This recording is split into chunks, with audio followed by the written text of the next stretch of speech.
বড় বাপ টাকাটা একটু কম দিয়ে ফেললে গো। কেন দেবে, কি কি দিতে পারলো না জানো? আলুতে এবছর বাজার হয়নি। বিশাল লজ বাপ। আলুতে কঠিন খারাপ হয়ে গেছে হ্যাঁ বাবা।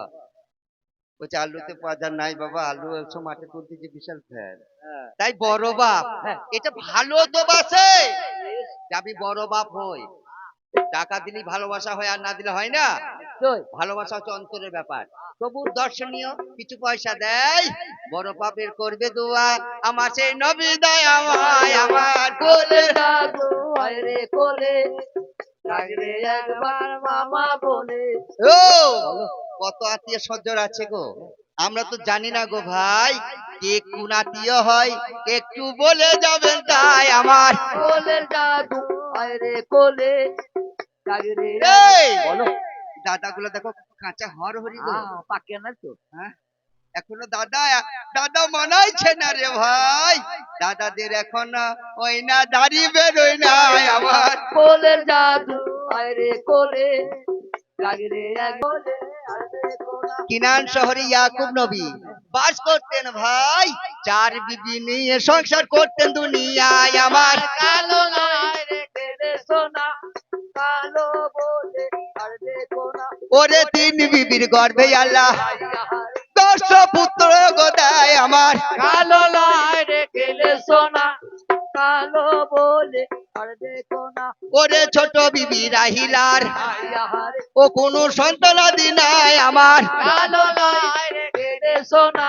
আর তিনটে বিবির গর্ভে 10টা সন্তান ছিল, কিন্তু ছোট বিবি রাহিলা যিনি ছিলেন তার কোনো সন্তান আদি ছিল না। বাহ। তাই সেই রাহিলা নবীর কাছে কাঁদছে আর বলছে গো তাই আমরা চার বিবি আপনার সংসার করি, তিন বিবি মা হয়েছে, আমি কেন এই দুনিয়ায় মা হতে পারলাম না আমার।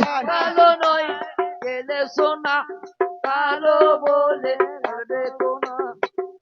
নবীকে তখন বলছেন রাহিলা, বাহ। ও স্বামী ধন, বলো। আপনি আমাদের মাতার তাজ, হ্যাঁ ওই তিন বিবিতে আপনার 10টি পুত্রের মা, 10টি পুত্র হলো, হ্যাঁ আর আমি আপনার কাছে কি গুনাহ করলাম যে আমার কোনো সন্তান আদি হলো না? এই কথা রাইলা। নবী যাই তখন বলছে, ও রাহিলা বলো। তুমি আমাকে স্বামী বলে মানো, তুমি কি আমাকে নবী বলে মানো? মানো না। এই তিন জাত কোনো দিন পীর মানবে না। কে? পীর মানে না মায়ে, পীর মানে না গায়ে, চারজন। এই চার জাত কোনো দিনই মানবে না।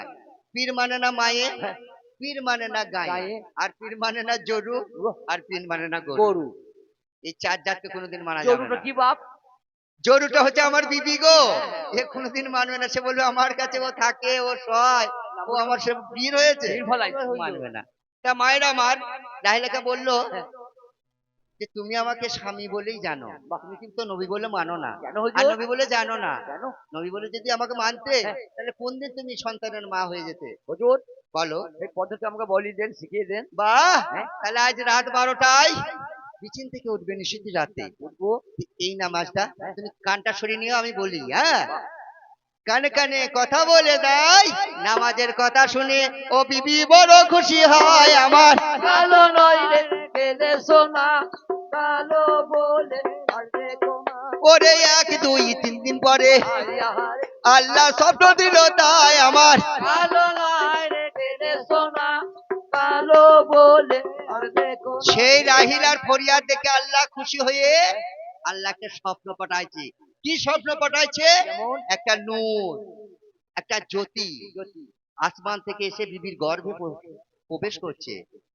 বিবি সে জায়নামাজের মধ্যে ঘুমিয়েছিল ভাই, হঠাৎ করে চেতন হয়ে কান্না করে ওগো তাই আমার।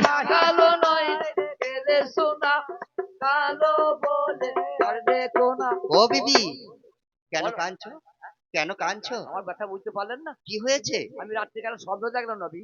স্বপ্ন? হ্যাঁ কি এমন স্বপ্ন? স্বপ্ন, একটা নূরের জ্যোতি জ্বলতে জ্বলতে আমার চোখে এসে প্রবেশ হলো। ও, হ্যাঁ তোমার সেকুমের মধ্যে প্রবেশ করেছো? হ্যাঁ নবী। ও বিবি বলো। তুমি জানো না তো, না। তাই তুমি ভয়ে ক্রন্দন করেছো। বাহ। জানো এটা সুখবর? হ্যাঁ।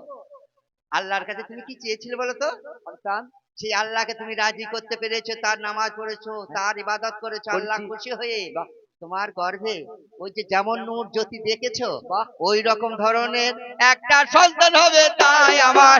কালো নয় রে কেলে সোনা, কালো বলে আর দেখো না এই 1 2 3 করে আইয়া রে ও যাচ্ছে মাস বলো তাই আমার কালো নয় রে গেলে সোনা কালো বলে আর দেখো না ওগো মাস যায় মাস যেতে যেতে 10 মাস 10 দিন পরিপূর্ণ হয় গর্ভবতী রাহিলাই আমার যন্ত্রণায় ছটফট করে তাই আমার কালো নয় রে গেলে সোনা কালো বলে আর দেখো না প্রসব যন্ত্রণা গো প্রসব যন্ত্রণা একটা দরকার দায়ে তাই প্রসব যন্ত্রণা উঠেছে তাই তাড়াতাড়ি যাও গো সিপাই দরকার ডেকে আনো তাই আমার কালো নয় রে গেলে সোনা কালো বলে আর দেখো না ওরে দরাদরি সিপাই আমার আইয়া রে যাই গো তাই ও পাড়ায় আমার